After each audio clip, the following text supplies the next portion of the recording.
What I have is a 1.5-year-old grandson who had a cold who likes to kiss his pop.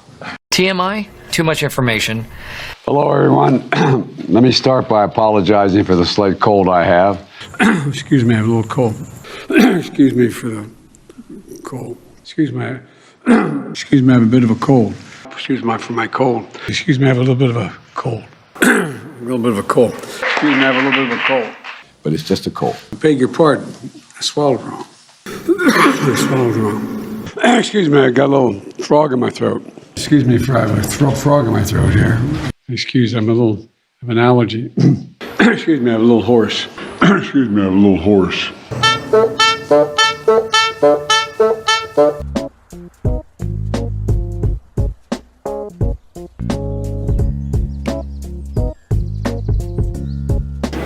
And so, in my years of experience, taking time to make a better senator makes a better leader, taking the time to get to know one another.